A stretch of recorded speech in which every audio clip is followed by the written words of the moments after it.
for I walk in this world.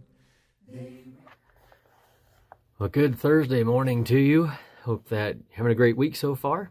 It's a beautiful day today. It's a beautiful day yesterday. We're starting to warm up a little bit. Maybe even have a little chance of rain later today or tonight, which is exciting. Always exciting to get rain and just experience, God taking care of us and providing the things that we need and nourishing us and nourishing our earth and our surroundings. And so exciting to think about the possibility of some rain. All right, have some thoughts to share with you this morning. And so I'm going to kind of jump into that and share some things with you. Imagine yourself enjoying the park on a sunny afternoon. You're listening to the birds chirp.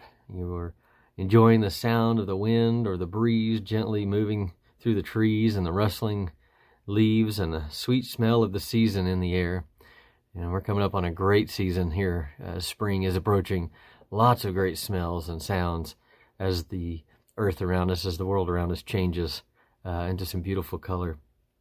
But as you sit on a park bench, you relax, and laying your head back, you look up into the sky.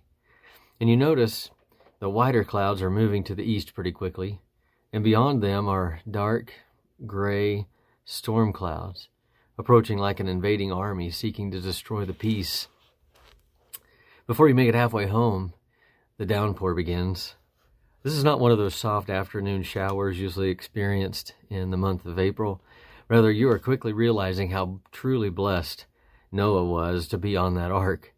As the water begins squeezing out of your shoes because your socks have absorbed everything they possibly can. As you arrive home, you hurry inside, rushing to dry off and change clothes. Gaining the relief of being out of soggy, clingy clothes and in fresh, dry ones, you cozy into your easy chair and soak up its warmth. It's these moments that cause you to truly appreciate being dry and being warm. You ever noticed how we at times don't appreciate the fullness of one aspect of God until we come to appreciate another more fully? In Isaiah chapter 54, verses 7 through 10, God uses this teaching concept to tell Judah of his great mercy and compassion he will pour on them after the time of exile is fulfilled.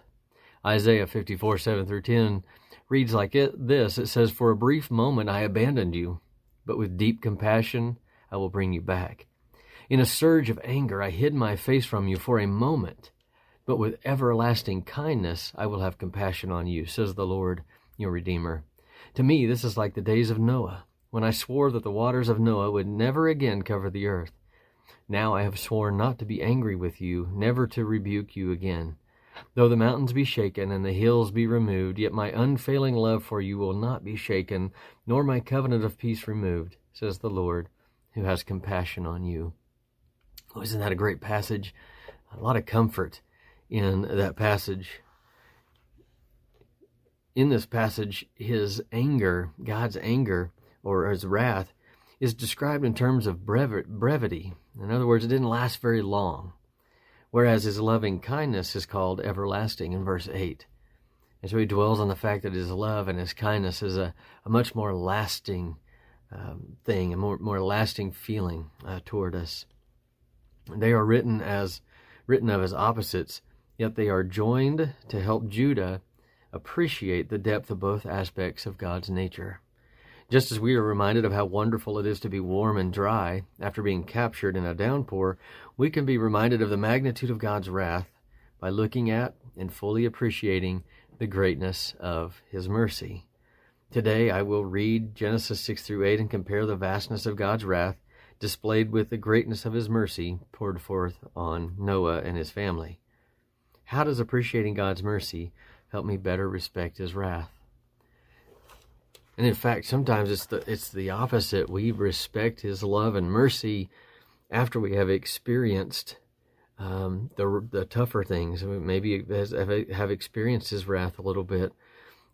We come to understand how much he truly loves us and the difference between the two. But it's just kind of that way in life. We don't really appreciate all the good things without having to go through some of the bad things.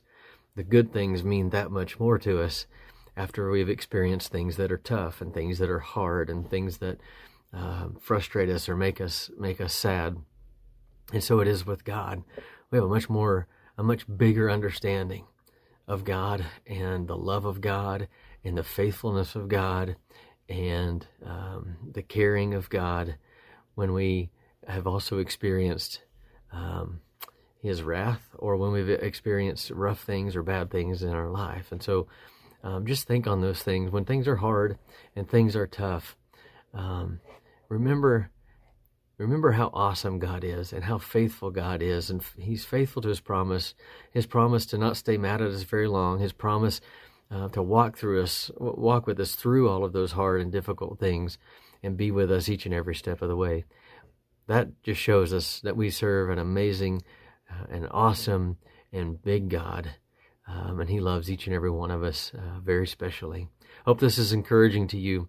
Hope this is something that you can take with you this week and next week and beyond that, and use it to gain a better understanding of God, our Father. Love you guys. We'll see you tomorrow. They resound with God's own heart. Oh, let the ancient words impart words of life, words of hope.